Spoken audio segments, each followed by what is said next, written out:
us all gangbangers. It's just this way at the Dim Carnival.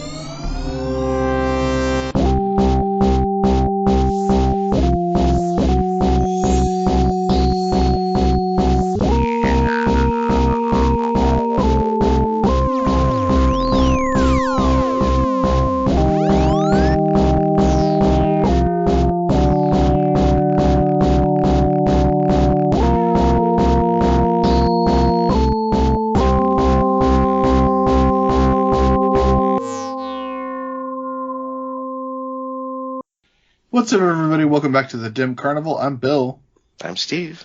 And I'm Ryan. And this week, we are talking about the first album by Psychopathic Rydas, Dumpin, which Ryan and I have listened to a lot, and Steve had never heard before. So I'm interested to see how Steve likes it. But first, let's give a little bit of backstory to Psychopathic Rydas. Ryan, since you were in on the ground floor, I believe you said that you bought this and Psychopathics from Outer Space when you went to the first gathering. Would you like to tell us about what you know about Psychopathic Rydas? It's a gangster rap, bootleg, mixtape, alternate reality, Dark Lotus CD. That's pretty accurate. I like that you put the hard R on gangster rap. So there have actually been way more incarnations of Psychopathic Rydas than I realized. In fact, I assumed that when Twisted split from ICP in 2017 for the most recent time, I assumed that was just the end of Psychopathic Rydas for the time being. But no, they are currently alive and kicking without Twisted in a new formation. But yes, this is these are alter egos of the Insane Clown Posse and Twisted and other members of Psychopathic Records. They perform wearing stereotypical 90s gear, and when they do shows, wear makeup, but they do wear bandanas over their faces. Everyone wears a bandana as a mask, like they're hoodlums doing a stick-up. And they do gangster rap songs, and Dumpin, which we're talking about today, was technically released in 1999, but it was released just at the gathering, at live shows, and I found some mention that there were instructions inside the liner notes of Jekyll Brothers that people could send in their proof of purchase to Psychopathic Records to get the album, but I didn't find really anything to back that. And obviously this is just an album full of completely uncleared samples. It's just them taking instrumentals of existing gangster rap songs and doing new raps over them.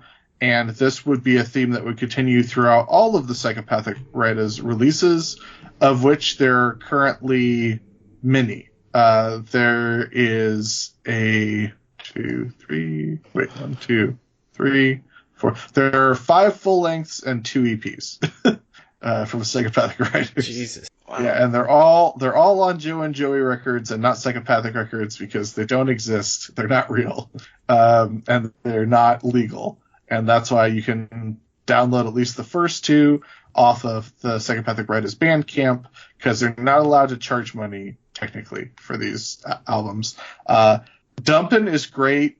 I feel like it has a very strong first half especially, but it is not my favorite Psychopathic Rydas album. That honor is their second album, Ridin' Dirty, which did hit the Billboard charts and the indie charts, but we're talking about Dumpin today, and the lineup for Dumpin is as follows. Violent J is Bullet, Shaggy 2 Dope is Full Clip, Jamie Madrox is Lil Shank, Monoxide Child is Fo, Blaze You Dead Homie is Cell Block, and Misery is Twin Gats.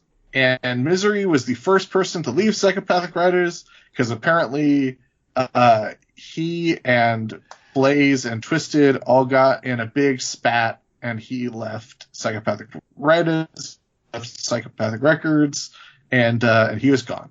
So basically, like, his role in Big Money Hustlers, which we will talk about soon, is The Last Misery would be around for a very long time. But, you know, this is Dumpin. Ryan, you bought Dumpin when it came out, basically. I think I had heard Riding Dirty. I hadn't heard Dumpin, and you gave me Dumpin to, like, copy or burn, or you gave me a copy of it, and that was the first time I had heard it, a while after I'd heard Riding Dirty. So tell me about what happened, what your experience was the first time you heard this album. Well, if I'm being honest, I was a little bit disappointed. I had played, leaving the show after having bought these two records together. I had put Psychopathic Rydas in, or Psychopathic from Outer Space, played that one first and loved it.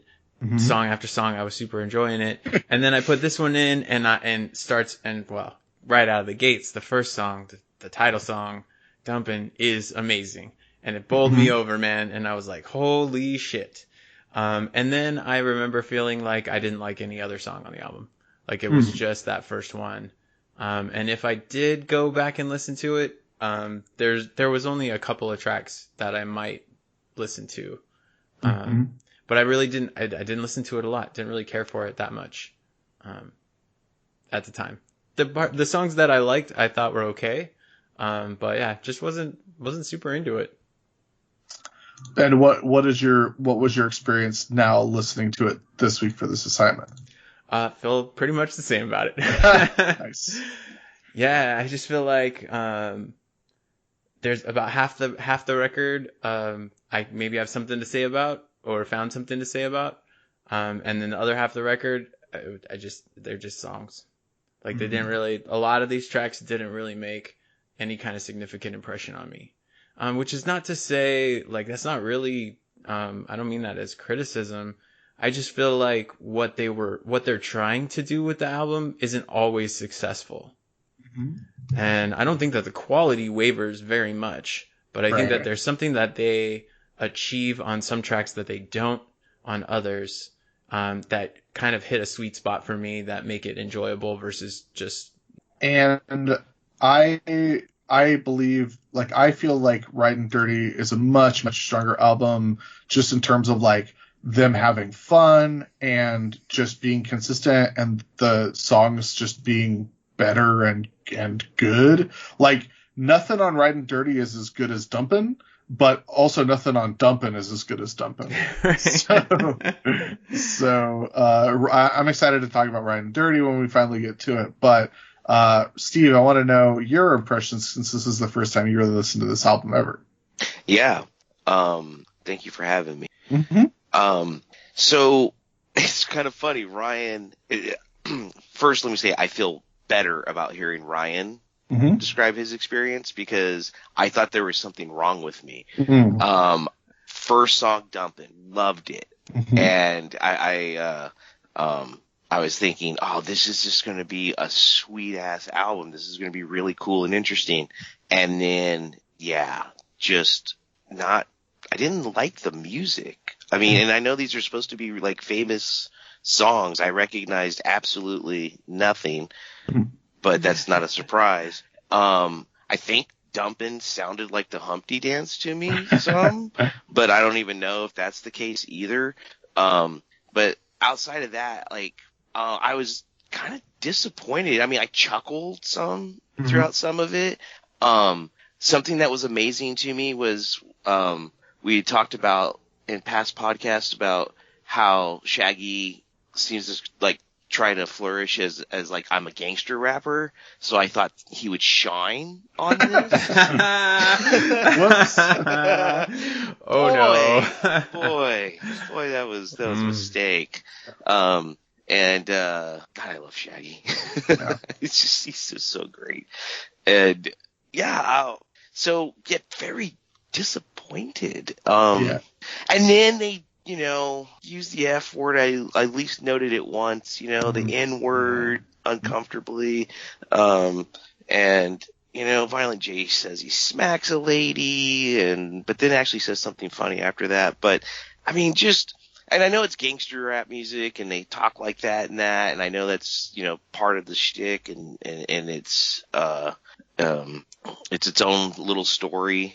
But yeah, just I couldn't even like get behind the music. Yeah. So I feel like this album has two major issues that Ride and Dirty basically fixes. And the first is that it seems like everyone involved is trying to be serious and hard for the most part, except for Violent J. Yeah. And on Ride and Dirty, everyone just has fun.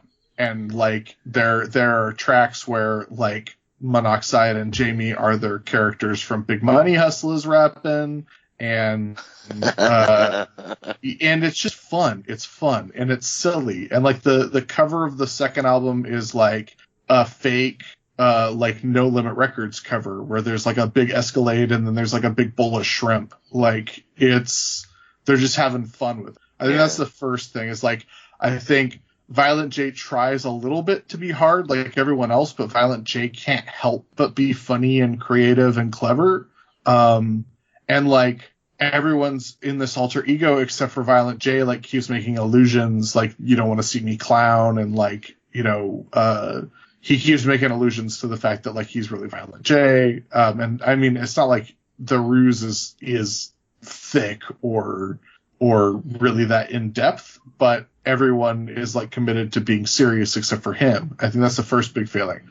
I think the other big failing is, as Steve said, we've talked a lot on this podcast about Shaggy's ability as a rapper and an MC, but at least as far as this podcast goes and what we've covered so far, Shaggy has never been worse than on this album. 100% true. This is bad. Like, he only gets like 4 lines in the opening track, and he still manages to make them like some of the worst lines he's ever had. It's a really low. I mean, well, the thing is, I specifically, I'm glad that you brought this up because I completely agree with both of those points. But specifically for his part of the first track, it's really off-putting because the beat, like everybody's rhyme style is really complimentary of the beat, and like their words accentuate the beat, and so it makes it sound really, really good. And then he comes in and does his own kind of like freestyle dancing on the keys thing, and it makes it, to me, seems really jarring. Mm-hmm. And that's the main reason why I don't like it. That I think that the actual content of his rap in those 4 lines is also not good, not entertaining to listen to. Hey, if you come stepping, I'm gonna have to see you. Right, because you're gonna be stepping in front of me. I look at you. That's how it happens. That's how it works. You're in front of me. I'll leave you open and burning like a case of gonorrhea. I think that there's not a single track on this album where Shaggy is on the beat, and it's entirely possible that like everyone else laid their tracks down, and like Shaggy like wasn't able, like maybe Shaggy had some subpoenas or something, and he had to like be out of the state and like had to do his tracks at like a different studio. And when they got there, they were like, "Oh, you know what? We don't have the backing track. Can you just give us something? Like give us." Right. Can you just give us like 12 verses and then we'll throw them in wherever it's closest? We'll just cut and paste. Yeah, it's good. Yeah. Boy. Yeah. Shaggy's not good on this album, is what I'm saying. Allegedly. He's in fact actively bad, I would say. But yeah, do you guys want to know what the samples are? What these tracks are originally? Yeah, that'd be great. Okay. Well, I'm sorry to say, Steve, the first track was not the Humpty Dance. And these aren't necessarily famous gangster rap tracks, but they are like established gangsters, if that makes sense. Like, yeah. They're tracks by legit, like legit gangsta artists. So, Ryan, do you know that you recognize any of these in particular? Oh yeah, I recognize several of them when it came out. Okay. Well, the first track is a track that I am not familiar with at all. Dumpin' is a track called Pistol Grip Pump by an artist called Volume 10. Hell yeah, it is. Pistol grip pump on my lap at all times. Oh, you actually know this song? Hell yeah, I know this song. Are you kidding me? I don't know this song at all. Oh, I've dude, never heard of Volume 10. I've never heard of Volume 10. Yeah, Rage Against the Machine covers this song on their 4th album. What? Yeah. On Battle of Los Angeles? No, the one that's after that. The one that has the, like, love stamp cover or whatever. Okay. Huh. So, yeah, would you recommend people seek out... Which is better, Dumpin' or Pistol Grip Pump? I mean, well, like, Dumpin' has fun elements to it. Pistol Grip Pump is, like, a serious song. Actually, like, all of these songs that we're going to say, like, that these are based on, you should go listen to, because they're all great. They're all great songs. And while we go through, if you guys have anything to say about the tracks themselves on Psychopathic Rydas or the original tracks, chime in. Yeah, maybe we won't do like a let's break and listen to, but we could just run through all of them if that's okay with you guys. Yeah. And I don't have a lot of notes other than I don't like this song. Right. And then like keywords that I hear that I maybe chuckled at or something. Keyword. Dumpin'. So you at home, by the way, if you haven't listened to Psychopathic Rydas Dumpin' yet, go ahead and take a listen right now. But we're back at it. We already talked about the title track, I think, enough, I would say. Oh, well, I got a couple things to say about it. Oh, yeah, please, by all means.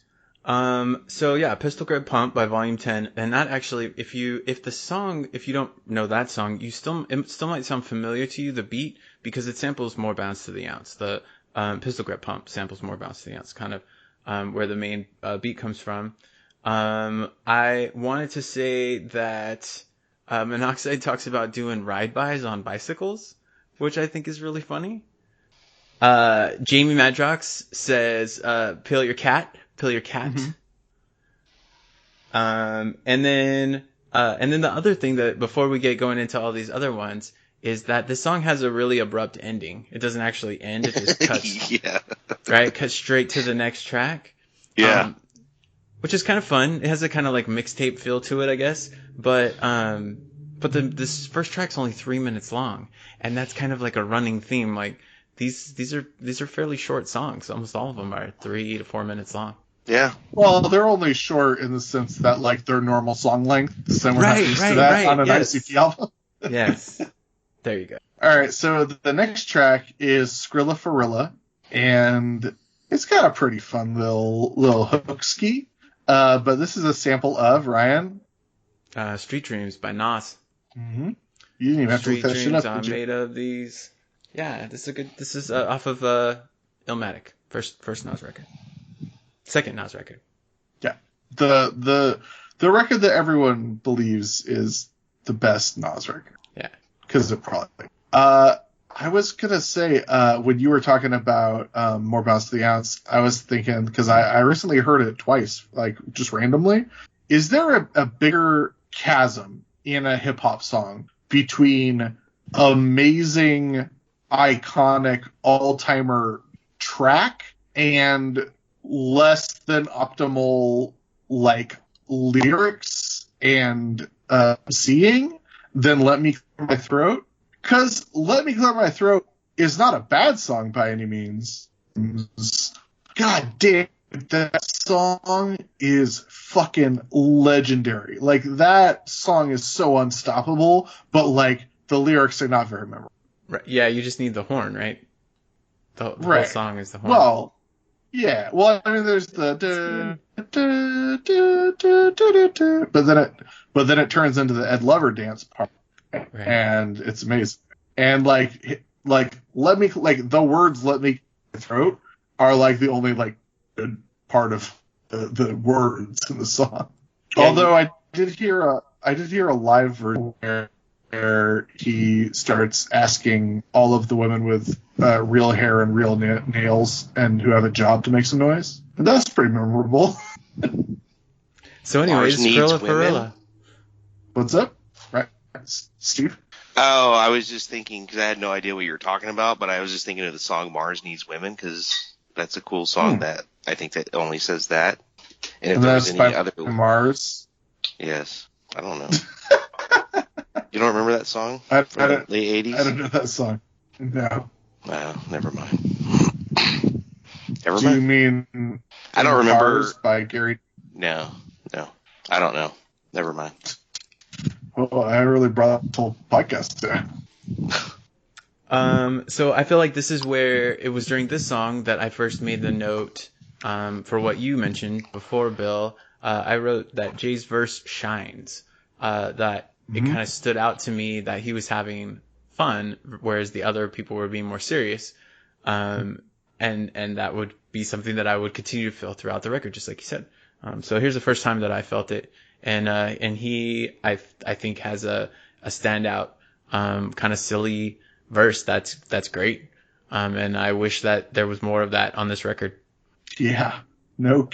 I guess we can jump to Are You a Ryda, which appeared on Psychopathics from Outer Space, but we didn't talk about it there because we wanted to wait and talk about it here. And this song has the line, use a writer like my name's Malone. His name's not Malone. So, this is a sample. Do you know what this song samples, Ryan? Well, I know what they all are, but I didn't know this one. Oh, okay. So this is a track by MC Ren, called, the track is called Who in the Fuck?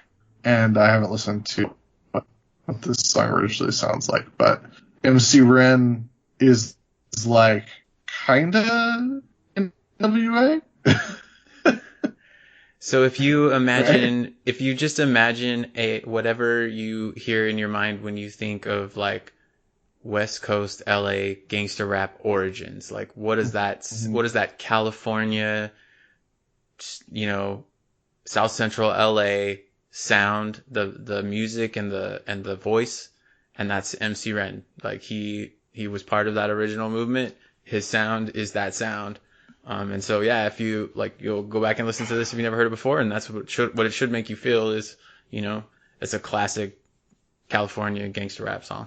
All right, let's talk about the chorus of Are You a Ryda? The truck is what? Black. I pulls my gat.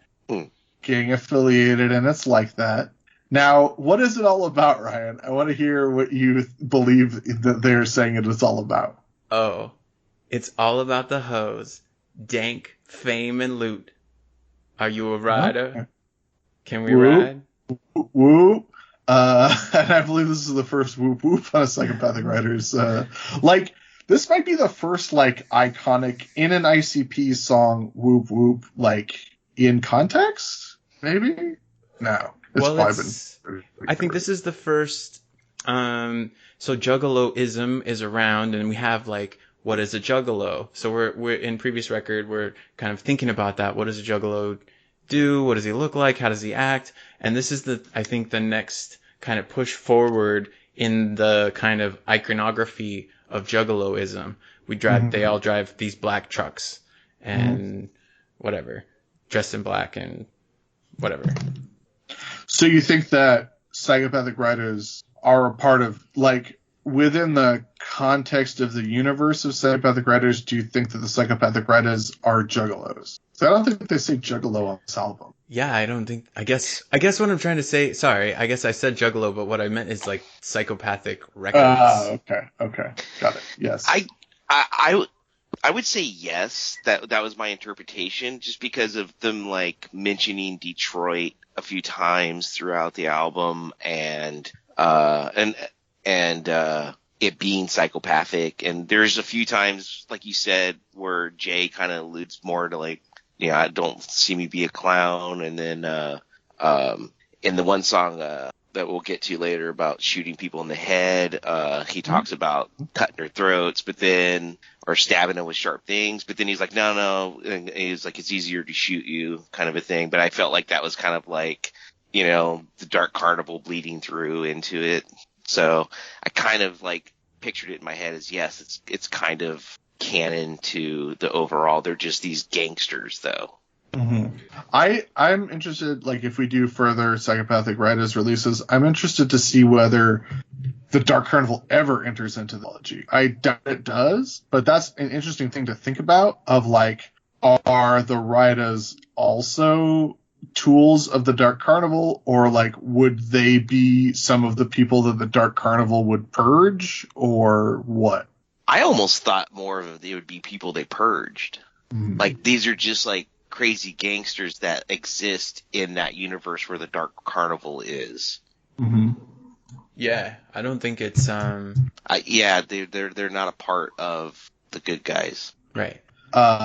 They say in this track, then you throw up the same signs, if not the shit pops, we spit Glocks and hit spots, ignites, shells drops, then we bail from cops. Booyah, like in the Chronicles, feeling bionicle. I gotta say, guys, Lego's Bionicle came out after Psychopathic Rydas Dumpin came out. Oh wow! So that's another thing they've got copyrighted. We got a little lawsuit on our hands. I think we should drop a little tweet ski to somebody. But can you sue for something when you were doing it on a song that you didn't have a right to the music to as well? Of course, no one can prove anyone bought any of these records. Well, I said before that that some of these songs kind of strike a tone, and this is, I think, the best representation of that. I feel like on a lot of the tracks, whatever they're trying to do here, the gimmick, I just don't think that I'm glad to hear that. I'm not familiar with the other Psychopathic Rydas records, so I'm looking forward to hearing the next one if you liked it, because I just don't think that they're in a place where they can carry this gimmick for a full album. And that makes it so that some of the tracks just aren't as impactful as maybe they would like them to be. They just come across as being sort of generic, like carbon copies or whatever, not anything interesting or new. And it's novel, right? And if you dig these guys and you dig their sound, then maybe that's enough to carry you through the record. For me, I just felt like I just wasn't super bowled over by it. But there are certain tracks that I feel like they get the mixture really right, and this is, I think, probably one of the best ones, where it has the kind of cool, fun. There's some maybe questionable content in it, like every ICP track, but for the most part, it's just straightforward and might maybe even call it positive, where there's not like outwardly terrible things. I don't know. But yeah, I just think like it just feels a little bit nicer. Yeah, a couple things off of what you just said. I think that there are a couple factors that make the next album much better, and one of them is that Misery leaves, and not that Misery is bad in this context. In fact, I think he's probably one of the strongest, because this is like the closest to his style of any of these guys' style. I actually thought his verse was good on Skrilla Ferilla. No, that's what I'm saying. Yeah, I thought it was one of the better ones. I'm saying... Right. So I'm agreeing with you. What I'm saying is that his departure leaves it with just 5 people, so they don't have to try and make room for 6 people on every track, and I think that's probably a good thing.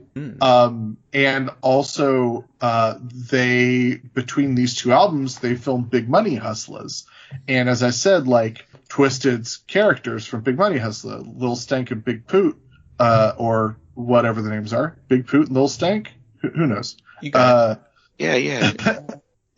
They pop up on at least 2 tracks on Ridin' Dirty, and I think that that's sort of a switch that gets flipped, where they're like, well, we just made a movie about like gangster being criminals, and like we can bring that feel of like taking the piss out of like gangbanging criminals and do a gangster rap album without like just doing a gangster rap album because we want to do a gangster rap album and trying to be a thing.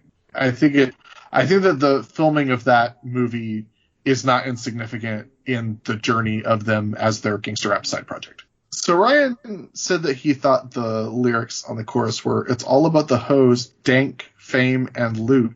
I always thought that they were saying it's all about the hoes, gang, fame, and loot, or it's all about the hoes, gangs, fame, and loot. But I'm kind of enjoying what Genius has to say about what the chorus says. The chorus says, "It's all about the hoes, dang, fame, and loot. That dang fame, guys. Dang fame. Dang. Oh, it's all about that dang fame.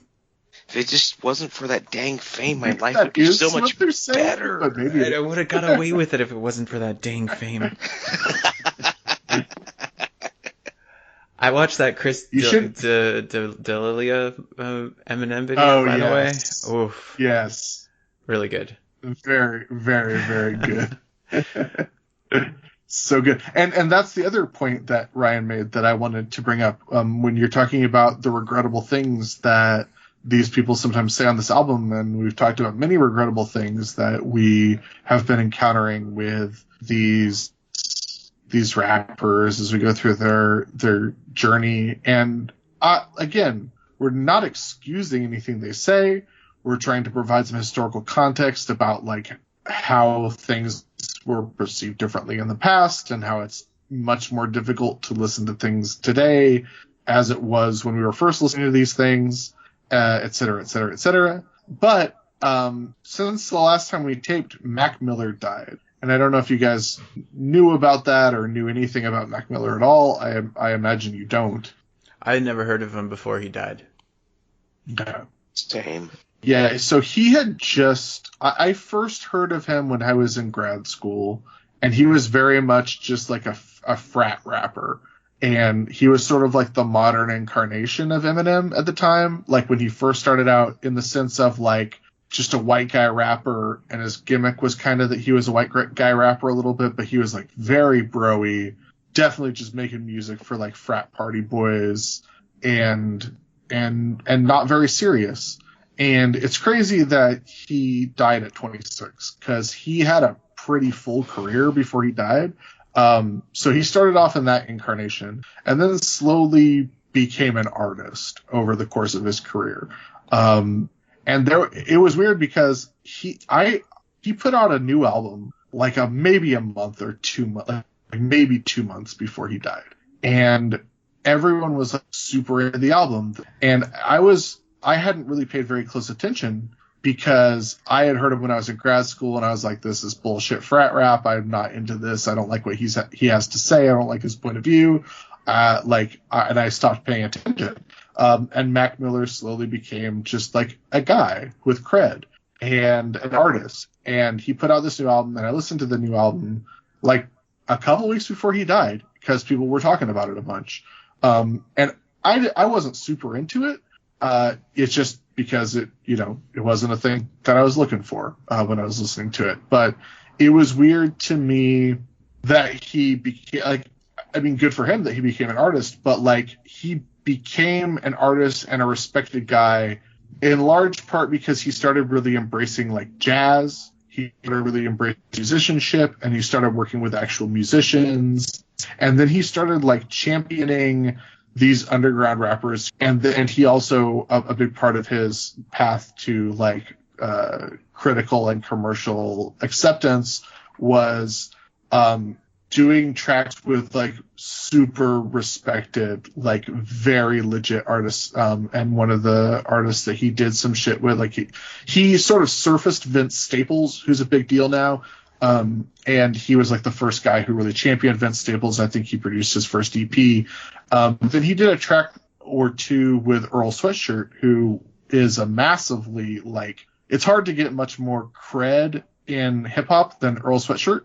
And Mac Miller in 2013 on a track with Earl Sweatshirt, one of the tracks that is credited with him becoming a critical darling, he talks about all smack and bitch in them. And that's kind of crazy to me. Like, that's 13 years past the shit that we're currently talking about on this podcast, where we're like, oh man, I wish, isn't that kind of wild, guys? Like, yeah, that's kind of wild to me. And especially with all the brouhaha about Eminem's bad new album about how, he uses a homophobic slur, which, like, let's make no bones about it, homophobic slurs have always been Eminem's bread and butter. It's how he made his name. It's like a big part of what catapulted him to success. But he uses a homophobic slur on his new album that just came out in 2018, a month ago, or a couple weeks ago. And he talks about beating people up And like, there's still a lot of very mainstream rappers who casually talk about abusing women as a means of flexing their credibility or flex how real or how hard they are. All right, I guess we'll try and run through these. Sorry to eat up so much of our time with that. So No, that's good, because I don't know if we have too much to say about a few of these tracks. I know, like with writing, Are You a Writer? My only notes was don't care for this song, greasy headed grandpa. Wow, I'm surprised. I thought you would have liked that one. Nah, I didn't like it. Oh no, let me see how many songs. Okay, did you like who? Don't care. Yeah, Nipples. I like this song. Nipples. Jason. Yeah. And then, what is my other notes? Jab a stick in your eye and warts on her butt cheeks. Those are my notes for that song. I did like that song. Even Yokozuna ain't living this fat. Yeah. I like, okay, so here's one. Shaggy's verse is good on this one. He does the, ooh, who's that? To start off every line. On who? Yeah, we jumped really far. Yeah. Is that what's happening? Okay. Oh, well, I mean, you know. We don't have to. So, I mean, no, we really need to do them in no, it's fine. It's fine. Who's the other track off of Psychopathics from Outer Space that we didn't talk about? So that's fine. Let's talk. And these were the two that I like the best. Are You a Writer? And Who, I think, are the two I would say. Yeah, it's just a cat. Peels cats all day long. I did want to say, Ryda Haida, the chorus cracked me up because when they would go, like, I don't even remember how it goes. I just listened to it like an hour. And then when they go buck, buck, buck, I just thought it sounded like a chicken, and I just kept waiting for them to go at the end. So I thought that was good. Didn't like the song, though. Actually, Shags didn't have a bad verse in that, and he also talks about karate chopping someone to the throat, and so I always appreciate something like that. So, but yeah, the buck, buck, buck. I just wanted to point that out. That cracked me up.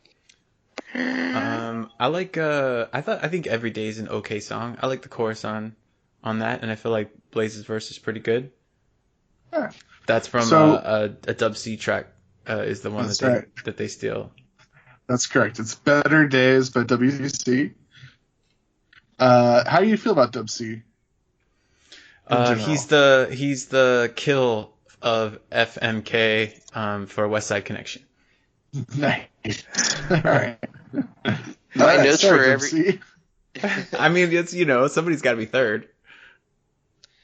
My notes for Every Day was, again, don't care for this song, and then I wrote down Eat a Dick and Die. I chuckled, and then I wrote Shag's verse doesn't rhyme at all.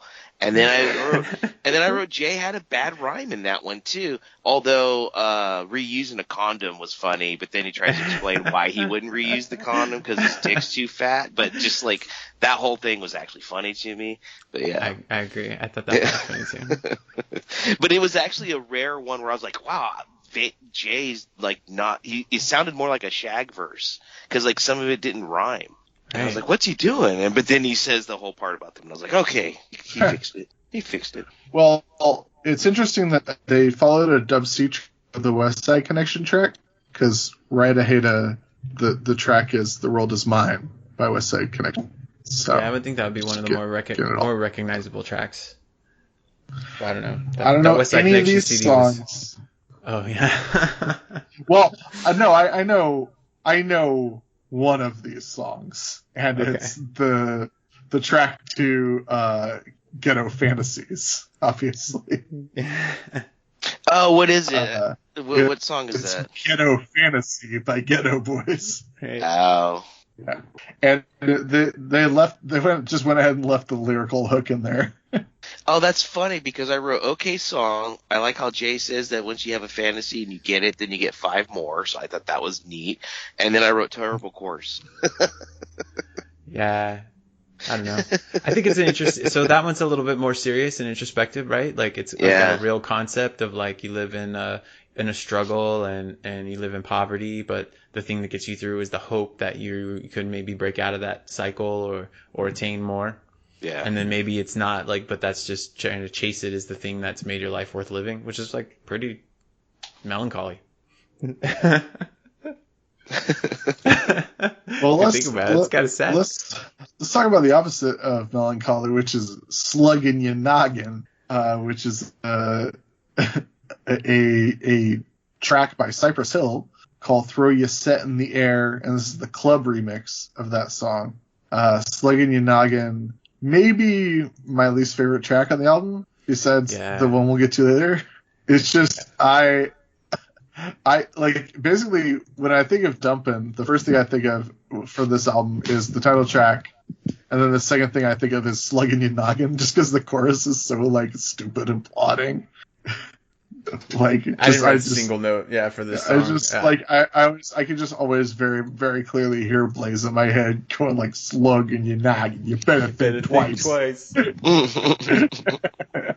Bullet in the head ain't nice. It ain't nice. Yeah, no, the only thing that stood out to me about that song was the whole Jay kind of being different than everyone and going back and forth. Yeah. Jay's the shining part of almost all of these tracks. And he also talks about an eyeball thing and brings up Bushwick Bill or whatever. Right. I'll leave his eyeball hanging out like Bushwick's. Yeah. I also like he's got one bullet and then he misses. Yeah, that's right. See, like, he's having fun, and everyone else is like, "Yeah, we're hard, we're thugs." Hard.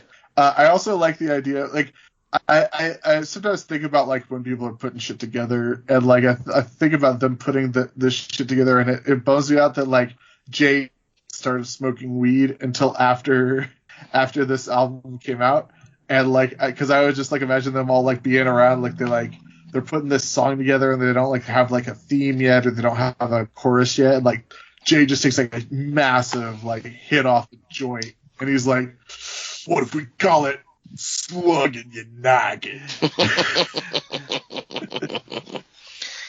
Like we're putting a slug right in the noggin. Is noggin such a Jay thing? Yeah, I'm certain that's exactly. I mean, without the pot, maybe, but yeah, right. I think that's probably just what happened. He probably took a big swig of NyQuil. Right. Califlustrian.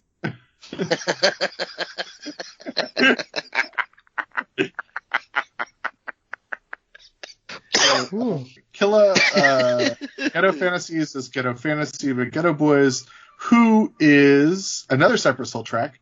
It's Illusions, but it's the Q-Tip remix of Illusions.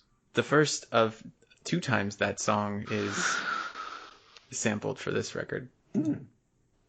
Although the remixes, they're basically brand new songs. Killa Ova Nuttin is the one track that there is no sampling information for, so I don't know if you just know it, Ryan. No, actually, I didn't know that one, and I also was not able to. It wasn't on the site that I was looking at either. Nice. So I don't have the sample information for it. Well, maybe Mike Clark did it. Who knows? My only note for that was "okay song." Yeah, it is an okay song. I wrote Correct. Good enough chorus.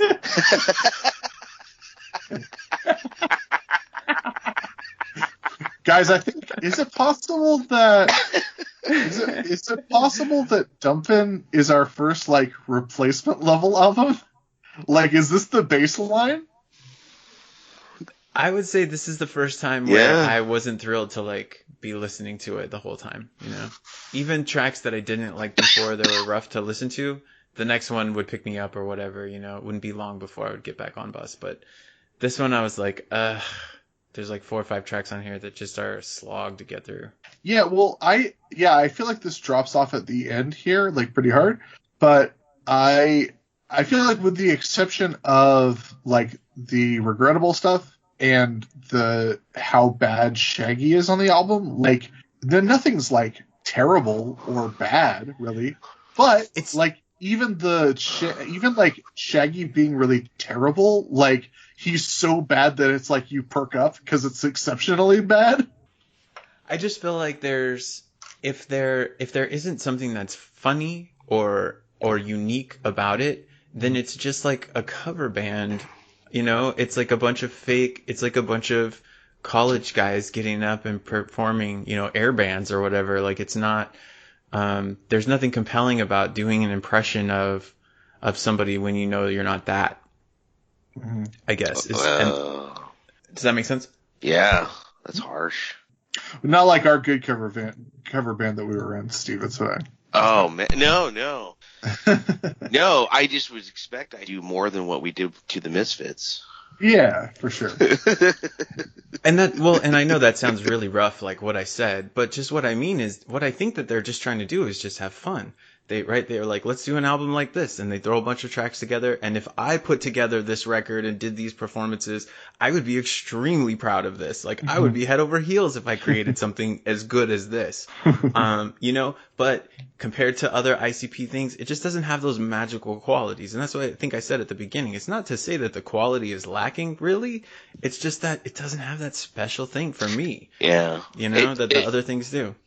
Yeah, it took away the ICP-ness that draws me into liking listening to ICP. Right, there's a reason. Yeah, you got me here, man. And it wasn't for, and the novelty carries me a little bit, like I said, but it just doesn't last for the whole record. Yeah. And speaking of ICP-ness, hey, a sex song, fun. Let's talk about Plug That Puss, which is the worst song on the album, and it is a cover of another West Side Connection track called Cheddar, which I imagine is not about plugging any puss. Okay, well, I feel like I heard this song before, so this may have been a song I've heard off this album. Well, didn't we see? Oh no, wait, we saw Dark Lotus, but not Psychopathic Rydas. Yeah. I get to see Psychopathic Rydas perform these tracks at the Gathering of the Juggalos. That would have been actually really awesome to see live. I bet. I probably would like these songs way more if I saw them first. Yeah, because they had their live.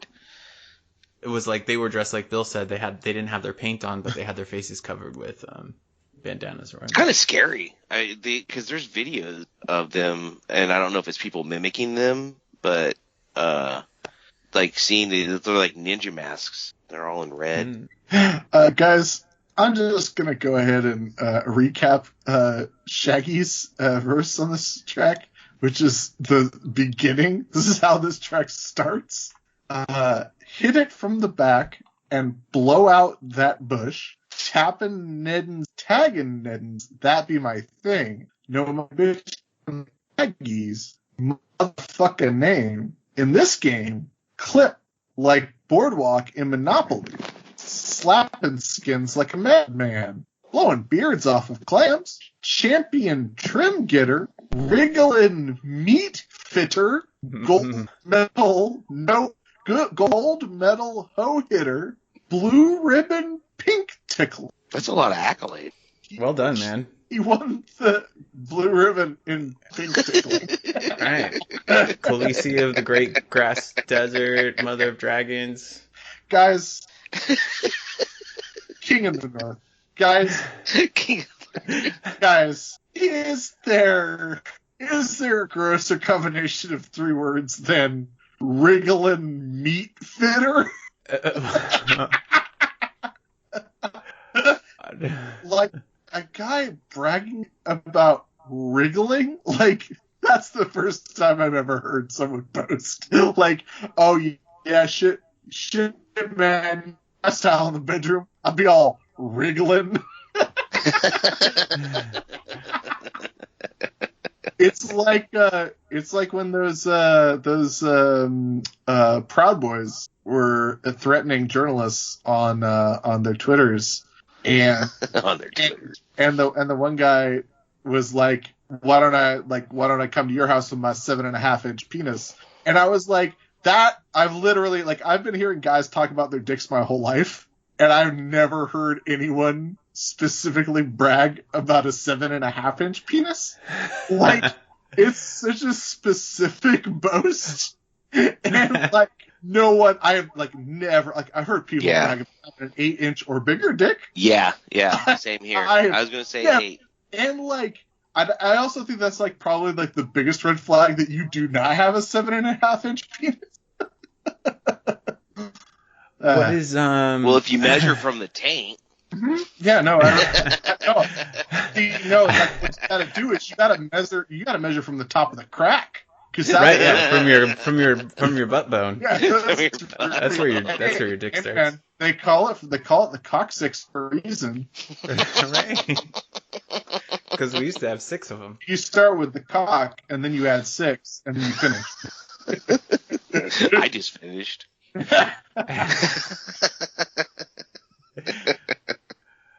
So okay, it's unfortunate. Go ahead. No, please. I think you had something more to say about Plug That Puss. Yeah. I had a question about. New York Times. I was wondering how to plug that puss. He calls her Strawberry. Mm-hmm. Why do they call her Strawberry? So, when I first heard this, I had to go back and look up the lyric because I was like, am I hearing this correctly? He's justifying, he gives the woman's age, which I can only assume he means so that we know that she doesn't have gray pubic hair. He says, because they call her Strawberry because she's under 35, redheaded, and her pussy hairy. She's got bright red bush. So why is it important that she's under 35? I think, well, because the only thing I can think of is she won't have any gray hair. Mm. Well, she's plump. She's ripe. And then slap happy thug, call me Dick Dribble. Because you play with my dick just a little and swing. I forgot. I totally forgot that everyone gets two on this album. Also, honestly, my favorite part of the whole song is just before the strawberry stuff when they say Lil Shake plug that puss. He says, "My most strokes on my nuts gon' gush." For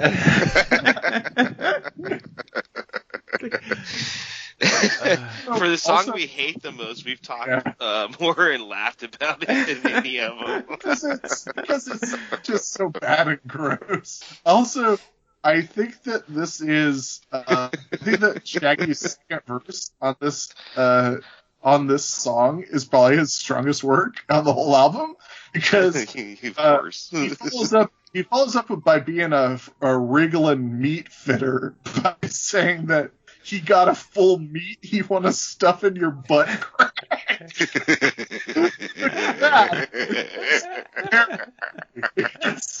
very funny. Because Full Clip is on record as being into hot dogging.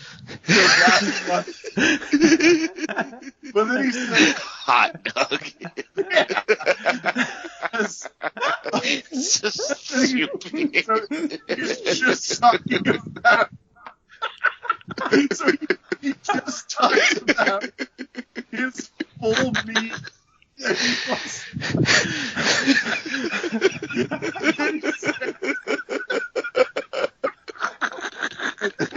I think he says, top of that, no, fuck that, I'm on top of you. I blew out her ovary.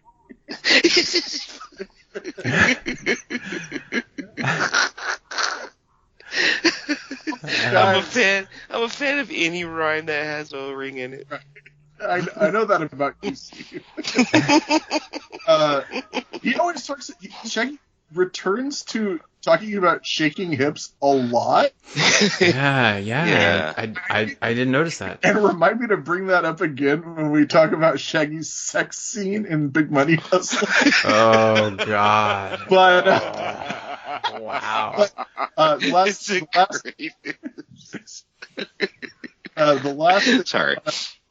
I want to say is that another corn diss on this song from Violent J. You should holler at corn; they'd probably eat your butthole too.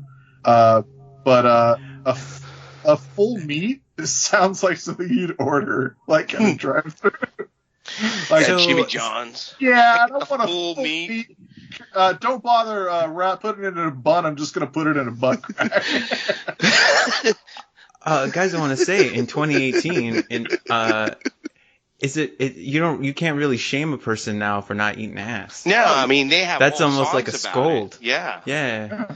Yeah. I mean when they did "Lick My Arse," that was a great song. Have you guys heard that one?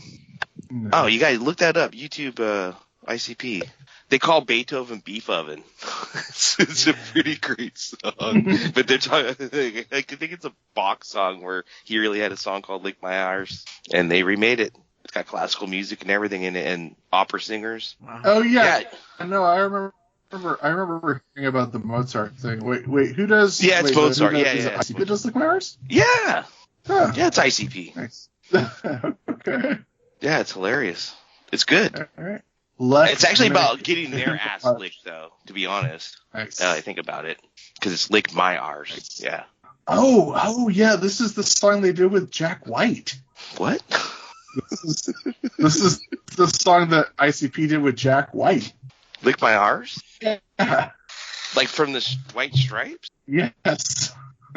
Yeah, it came out on Jack White's label. Huh. Well, good Lord. In August 2011, Insane Clown Posse was contacted by Jack White, who invited Joseph Bruce and Joseph Utzler to his mansion because he wanted to collaborate with them. Hey guys, come by my mansion. Well, because the White Isn't that how they get killed at the end of Great Malenko? I mean, probably. Jack White. You got a beautiful fucking mansion. No, remember they're just going to a rich white chick's house. That's all. Yeah. No, Because they think Jack White's a rich white chick? No, it was the mansion. Oh. The fact that all he's right. reading something that says mansion is just funny. Yeah, no, it is. It's fun. Guys, so they follow the song about how good they are at doing it with us about smoking crack called "Back to Crack," and it's just another Cypress Hill track, "Illusions," the DJ Muggs remix, and probably the weakest track on the not my least favorite. Let's play that puss, but probably the weakest track on the album because none of these dudes have ever smoked crack. Well, so that is the DJ Muggs version of "Illusions." It sounds very much like another DJ Muggs track off of Soul Assassins album that he put out, and the track is called Decisions, and it's with Goody Mob, and it's actually basically kind of like this song, same kind of story about trying to make it in the rap business and failing and having to go back to being poor and hustling on the street or whatever. And I think they cover it a little bit better. They do a better job in that track, which I recommend if you want to check out. The one thing I wanted to ask about this track is, do you feel like this group of people, the Psychopathic Rydas, this individuals doing a gangster rap album and feeling the need to make sure that there's one track about smoking crack, do you think that that's like the deepest over appropriation that ICP ever does? Because I think if it's not that's got to be pretty high up on the list. That's pretty great, man. Yeah. That's a really great observation. Yeah, for sure. Well, no, that's the thing that has always stood out really hard to me about this track and why I dislike it so much is the first time I heard it, I was like, oh, they really just put a song about crack on a gangster rap album?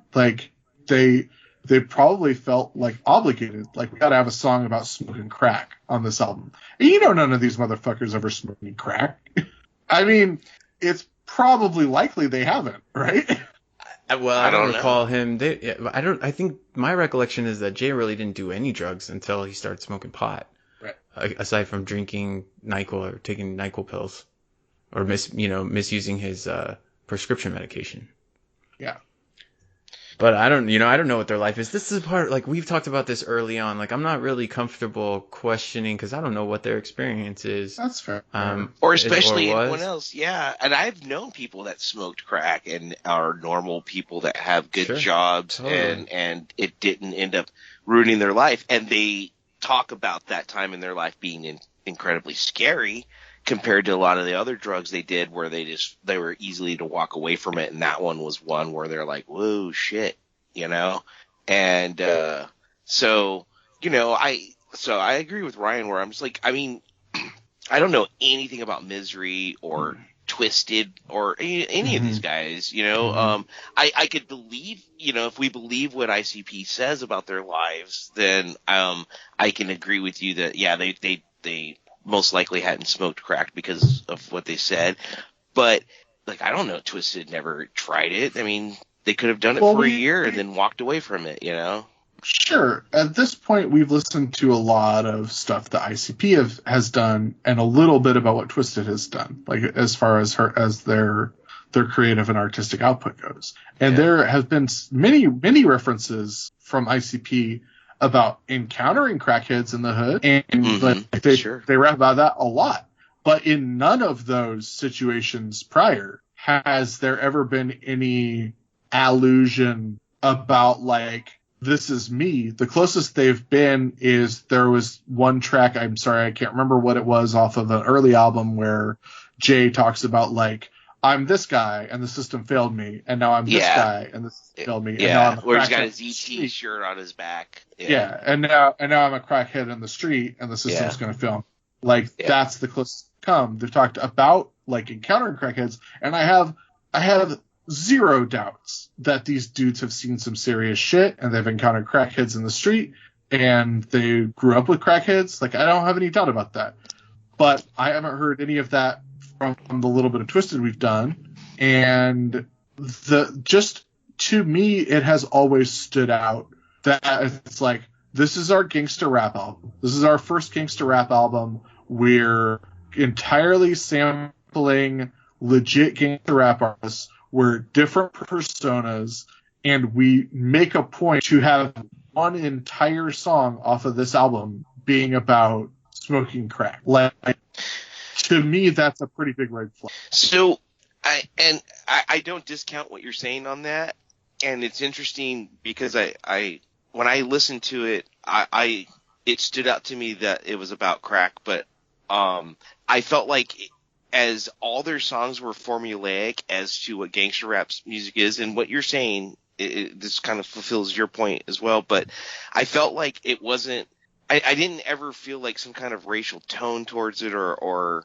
like, I just felt like it fell in line with, not everyone on the track becomes crack addicts, and actually something I noted, some of them just go back to selling crack, and then there are a couple of them that actually are smoking it. So I just kind of felt like it was like a typical gangster rap song about selling crack, and it was like, oh, I tried to be a rapper, but I couldn't, so now I'm selling crack. Or a couple of them are taking. I mean, I could be wrong. I may have misunderstood what some of them were saying, but I didn't feel like all of them were taking. That's why Jay's really stood out to me, that he actually is like, I'm just smoking this shit.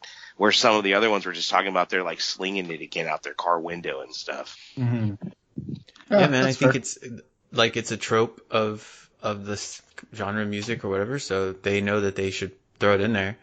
I think it's very likely that they were intentional, you know, about like, yeah, let's do a track about selling crack, and then even the story itself is a trope of the like I just said, you go listen to Decisions, it's the same song, it's the same story.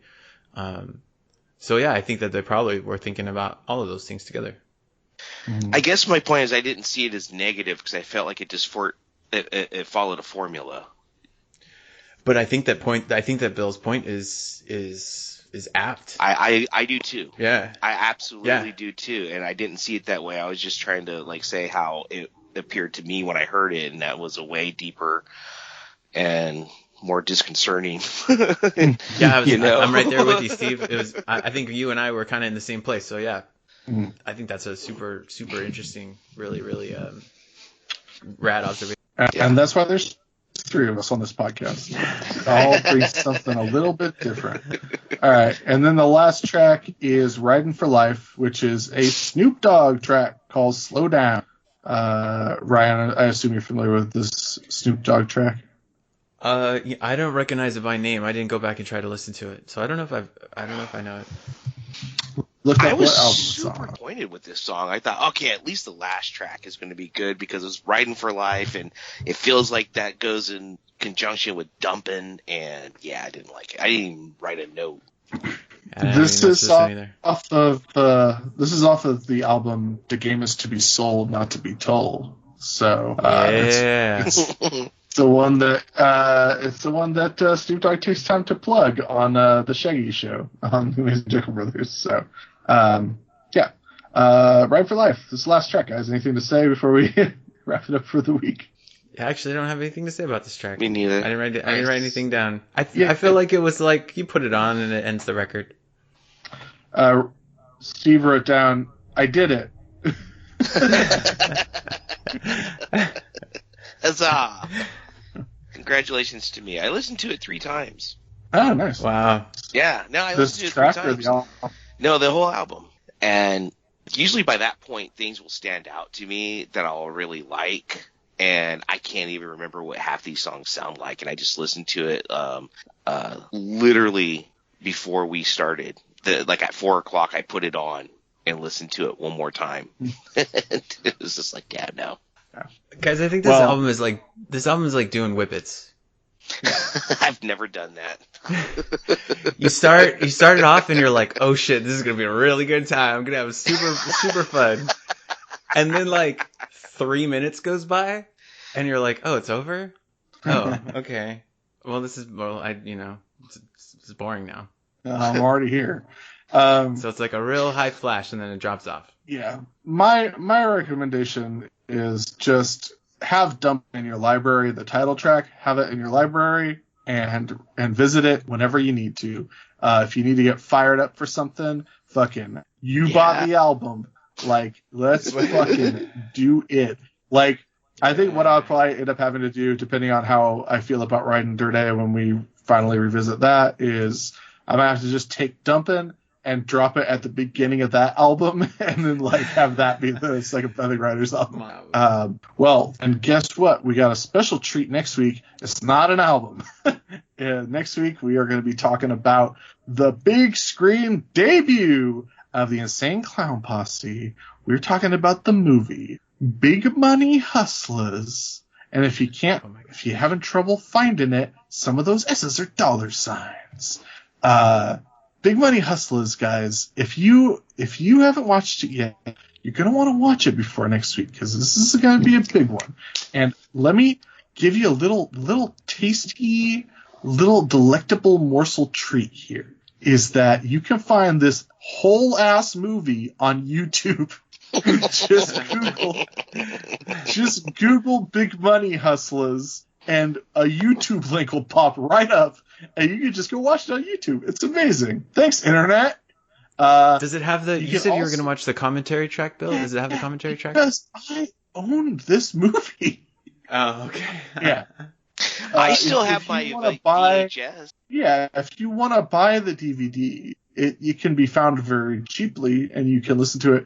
I've watched the movie again. I'm going to listen to the commentary track before we tape again, but everyone's assignment for this next week is to at least watch the movie. And next week we're going to talk to you about Big Money Hustlers. And boy, man, might have to make it a 2-parter, but we'll probably fit it into one. But thanks to everybody for listening this week. Until next week, I can be found on all social media at Sundown Motel. I also recently found out that most of my movies that I've written for Asylum are on Amazon Prime, so you can go check those out. I also have a new movie that just came out on September 11th, which is called Alien Predator. And to the best of my knowledge, this is a movie that has Predator in the title that did not feature a convicted sex offender in the movie.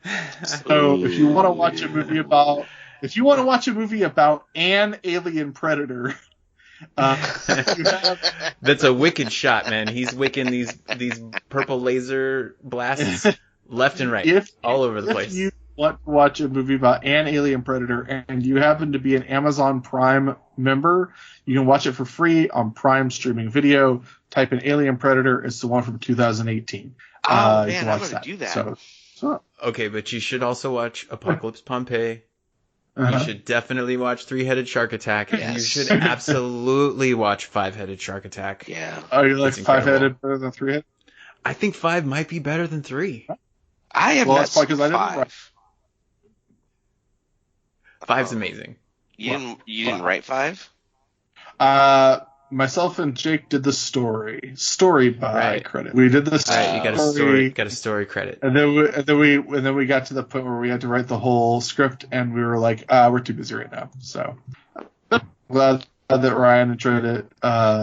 So yeah, that's all that's happening. But remember to check us out, Dim Carnival on Twitter and Instagram, and you can email us dimcarnival@gmail.com. And until next week, I'm Bill. I'm Steve. And I'm Ryan. And you bought the album.